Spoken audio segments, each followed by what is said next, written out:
Assalamualaikum warahmatullahi wabarakatuh. Selamat pagi semuanya. Saya Nurlala Fitriani. Senang sekali bisa menemani pemirsa semua dimanapun Anda berada, terutama di Kecamatan Grabak ini. Nah, pada kesempatan kali ini kami ingin mengajak pemirsa semua untuk mengetahui lebih dalam tentang sebuah prasasti yang ada di Kecamatan Grabak. Penasaran? Yuk ikut!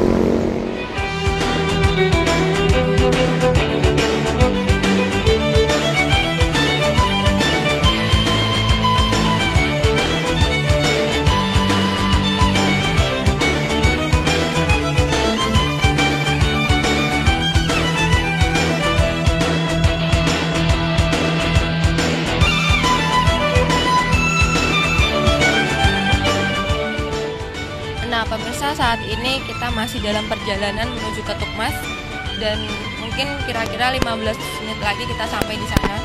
Bisa kita lihat perjalanan ini di sebelah kanan kiri saya adalah perkebunan tebu dan kebanyakan adalah sawah.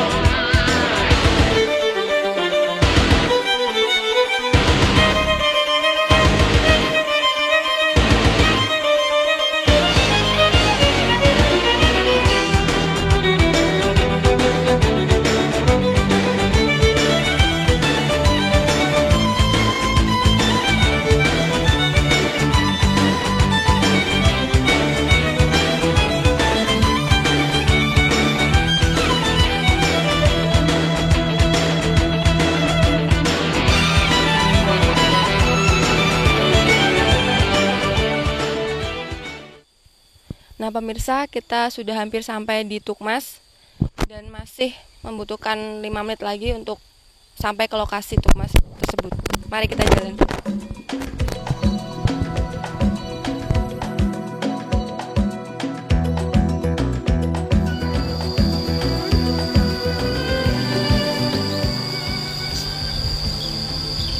Nah, pemirsa, kita hampir sampai ke lokasi Tukmas. Itu dia di sana. Mungkin akan membutuhkan waktu sedikit lagi, dan di sebelah saya ini ada tanaman mendong, bahan utama untuk pembuatan tikar.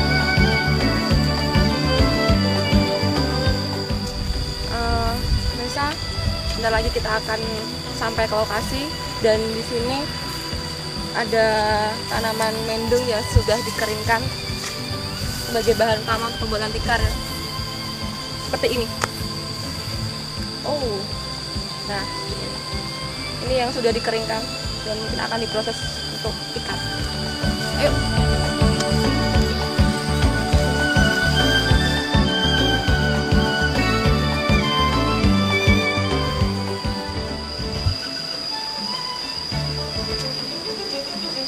Nah, pemirsa, kita sudah sampai di wilayah Tukmas. Capek banget, dan sebelah saya sana ada anjing penjaga yang dipelihara untuk menjaga.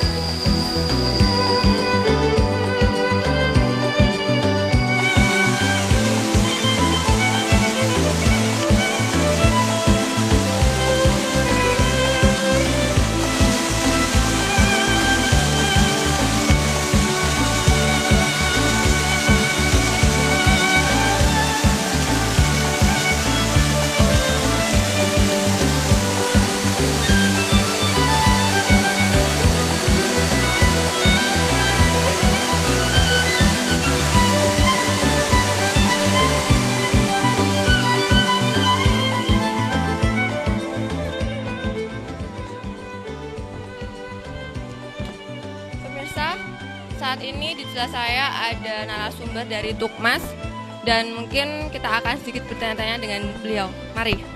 Selamat pagi, Pak. Dengan siapa, Pak? Pak Sualam. Dari mana, Pak? Dari sini, Pak. Lebak. Mungkin nanti kita bisa lihat-lihat ke atas bentar ya, Pak. Mungkin sama Bapak bisa menunjukkan prasastinya gitu ya, Pak. Nah, pemirsa, mungkin kita akan berjalan ke atas untuk melihat keadaan di sana dan mungkin prasastinya secara langsung. Mari.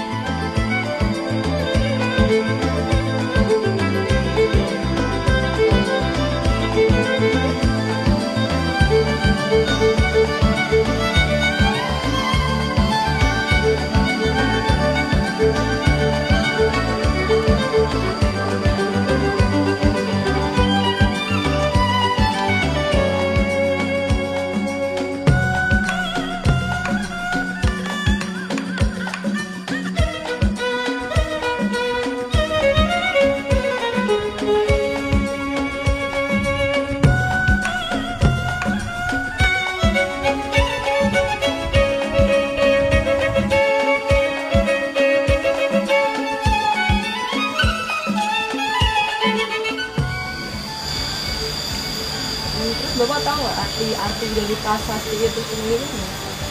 Itu kan hurufnya huruf-huruf Pallawa dan bahasanya Sanskerta. Oh gitu. Iya. Berarti udah hampir ratusan tahun di sini ya Pak? Ya.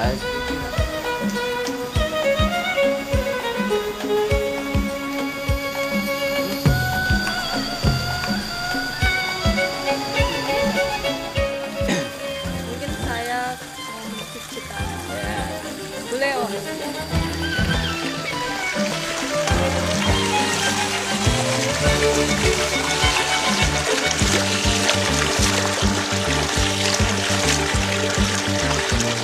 Kita akan melihat sumber dari Tukmas itu sendiri dan ada di sana.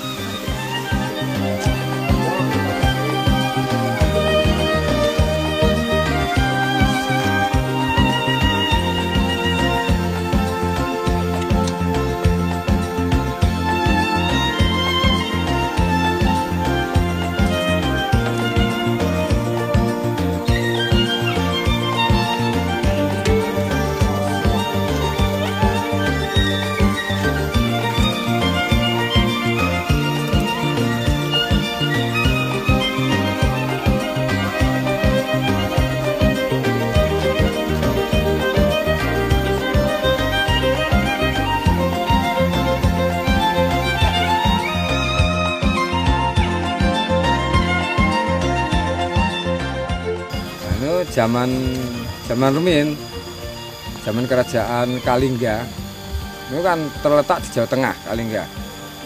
Dan itu waktu dulu Ratu Sima itu seorang raja tapi dia perempuan, punya anak atau adik saya kurang jelas, pokoknya namanya Ketutmas. Nah, dia itu seorang remaja penggemar bedak atau cangkrama, atau dia itu berburu ke hutan. Pada waktu itu kalau orang berburu kan tidak cukup 1 hari 2 hari, sampai berbulan-bulan. Sehingga dalam situasi seperti itu, Sang Ratu Sima bikin undang-undang, dia belum tahu karena dia belum pulang dari mencari hewan ke hutan itu tadi. Sehingga pada waktu ada undang-undang ditetapkan, Ratu Sima kan bikin pundi-pundi emas di perempatan jalan. Nah, di simpangan jalan itu Ketutmas pulang dengan abdi dalem atau abdinya, kedua-duanya pulang. Karena dia itu seorang remaja, maka pikirannya belum sampai memikir masalah masa depannya. Kalau ada ini dan itu, bisa dikatakan adigang adigung, cah nom, berjiwa muda seperti itu. Berpikirnya cuma sekali sudah tidak peduli lagi, ya ada pundi-pundi, dia tidak tahu, dia dikatakan ini untuk apa, kok ada orang masang gini-gini di jalan, kurang ajar, di apa itu ditempang atau ditendang saya tidak tahu, tapi yang penting dia kesalahan dengan adanya dia tuh merak angger-angger atau melanggar peraturan yang diadakan oleh Ratu Sima. Ketahuan oleh seseorang abdi kerajaan atau kawulo kerajaan, sehingga dilaporkan oleh Ratu Sima. Pada Ratu Sima, dia dipanggil untuk menghadap dan diberi hukuman pada waktu itu. Berhubung dia itu yang salah itu kakinya, padahal undang-undang itu barang siapa yang bersalah kakinya ya dipotong kakinya, tapi kalau yang tangannya yang salah, tangannya yang dipotong. Oleh karena itu dia mau dipotong, tapi berhubung dia itu calon gumanti ratu atau dia calon menggantikan tahta ibunda, dia tidak diperbolehkan untuk cacat fisik, harus utuh.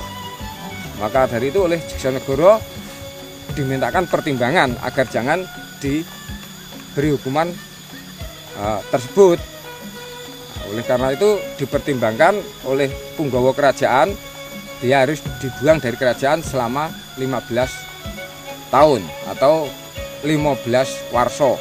Nah itu dia sehingga kesana kemari untuk berbuat baik, menolong pada orang yang memerlukan, sehingga dulu sampai cerita ndak awu segala itu, yang tadinya ada bayi dimakan uling, itu dia yang ngasih pertolongan dengan warga setempat.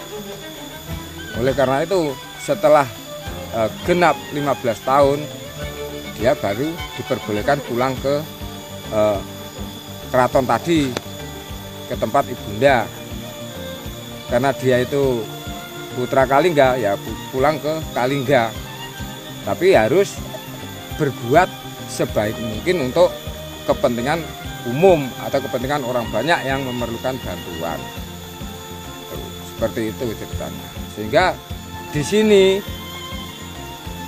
dulu Ketut Mas itu kan ini cuma merupakan pesanggerahan. Kalau situ tidak tahu pesanggerahan, tempat untuk beristirahat. Misalnya kita berjalan jauh, lelah. Nah, kita ada sungai, ada sendang, kalau dulu sendang ya. Ada sendang, ada mata air yang jernih kan dia terharu, hanyut, ingin mandi, ingin istirahat di situ. Sehingga dalam batu itu menyirat atau menuliskan kata-kata seperti itu. Walaupun toh kata-kata itu kurang berarti, tapi dia menunjukkan bahwa itu putra Kalingga.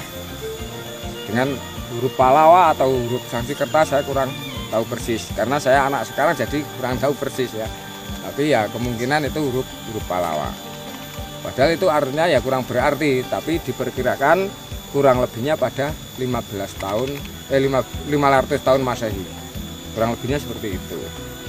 Kalau persis saya tidak tahu, saya lahir aja belum ya, no? Nah, itu, seperti itu. Sehingga itu yang menulis itu Ketut Mas, putra Kalingga. Pada tahun kurang lebihnya yaitu 500 tahun itu. Nah, setelah itu kan dia kemungkinan dalam pengasingan itu sudah selesai tugas, dia kembali ke Kalingga untuk menemui ibundanya. Ya calon sebagai seorang mahkota menggantikan raja ibunda. Nah, itu kan peninggalannya Ketut Mas merupakan prasasti, walaupun toh ya tadi saya katakan kurang sempurna, tapi sudah merupakan lambang dari kerajaan tersebut. Cakra itu merupakan lambang ya Pak Sar? Iya, nah, lambang sama ini. Teratai itu memang merupakan dulu di sininya itu banyak tumbuh-tumbuh teratai itu. Karena airnya juga mengalirnya dari sela-sela batu, sehingga dikatakan seperti aliran itu Sungai Gangga gitu. Nah, kapal itu merupakan alat untuk cocok tanam, untuk ya peralatan sehari-hari lah. Kalau orang dulu kan merupakan alat masih zaman primitif, jadinya alatnya seperti itu, ada apa, ada trisula. Trisula itu merupakan kode atau apa itu? Simbol lah, trisula ya, ada apa itu kendi itu merupakan tempat air suci. Maka hingga sekarang masih ada sebagian yang mempercayai dengan agama itu masih kesini untuk bersembahyang. Setiap bulan-bulan apa itu hari-hari besar masih datang ke sini. Seperti orang-orang Bali, ada orang ya kebanyakan dari Bali lah yang banyak, Jogja ada, Semarang, Solo itu masuk. Itu. Itu ada tulisan Sujiatno itu apa? Wah itu dulunya itu cuma orang jahil ya, tangan jahil itu orang kesini, mungkin dia tidak tahu kalau batu itu ada gunanya, tidak tahu ya, mungkin dia asal-asalan matar dalam itu menuliskan namanya sendiri dengan alamatnya itu sebetulnya itu orang luar, ndak orang dulu itu ndak orang seperti sekarang ini, cuma apa itu namanya orang dolan lah gitu kasarannya seperti itu.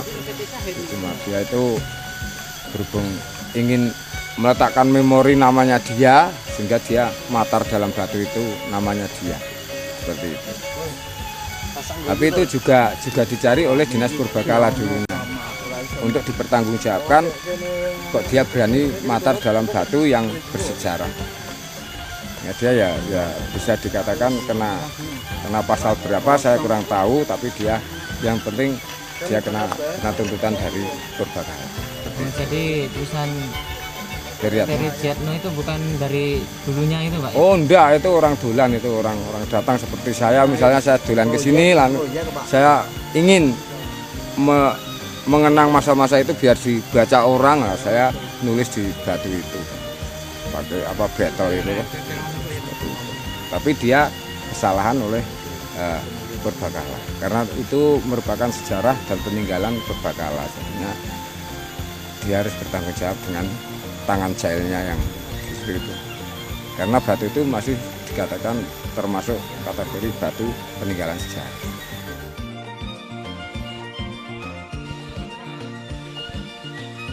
Selamat siang Pak. Tahu namanya siapa?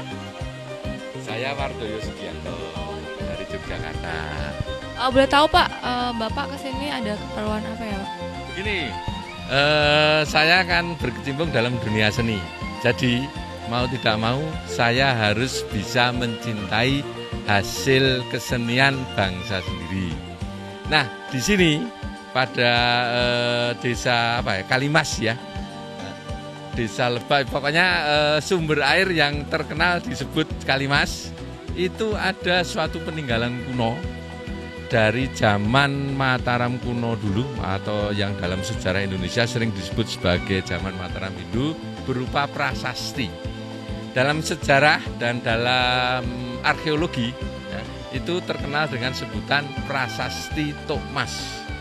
Di situ disebutkan dalam tulisannya yang menggunakan bahasa Sanskrit ya, atau Jawa kuno kemudian berubah menjadi Jawa kuno, bahwa pada tahun 1000 atau kurang lebih 1006 Masehi itu terjadi apa yang disebut pralaya. Pralaya itu adalah bencana alam besar yang terjadi karena letusan gunung berapi. Mungkin juga ini ada gempa bumi seperti gempa bumi di Jogja tahun 2006 kemarin. Terus kalau boleh tahu sering Bapak kesini gitu? Ya boleh dikata acap kali, karena selain melihat situs-situs peninggalan nenek moyang, saya juga termasuk penganut kepercayaan terhadap Tuhan Yang Maha Esa. Jadi saya adalah pengurus Dewan Pimpinan Daerah Himpunan Penghayat Kepercayaan terhadap Tuhan Yang Maha Esa. Terus yang terakhir ya Pak, pesan dan kesan selama Bapak di sini? Kebijaksanaan para leluhur kita patut diteruskan karena itu menyangkut tentang lingkungan hidup kita. Segala sesuatu pemberian Tuhan Yang Maha Esa, baik itu air yang kemudian muncul dalam mata air yang bermacam-macam di seluruh tanah air kita ini, gunung-gunung yang memproduksi lava-lava dalam letusannya akan menyuburkan tanah pertanian. Nah ini sebaiknya dipelihara, jangan dirusak. Seperti di sini saya lihat lingkungannya masih tertata dengan bagus dan ini perlu dilestarikan. Nah ini nomor satu itu. Nanti kalau lingkungannya sudah baik, ya ada kesadaran untuk itu. Nah, yang menempati di sini ini kan tidak hanya manusia saja, ada hewannya dan makhluk-makhluk yang lain itu bisa saling tenggang rasa mendiami dunia pemberian Tuhan yang pencipta, ya Sang Maha Pencipta ini. Ya sudah Pak, makasih atas interviewnya. Nah pemirsa, berikut tadi adalah wawancara dengan Bapak Wardoyo dari Yogyakarta.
pemirsa, berikut tadi adalah liputan tentang Tukmas yang berada di Desa Lebak, Kecamatan Gerabak, Kabupaten Magelang.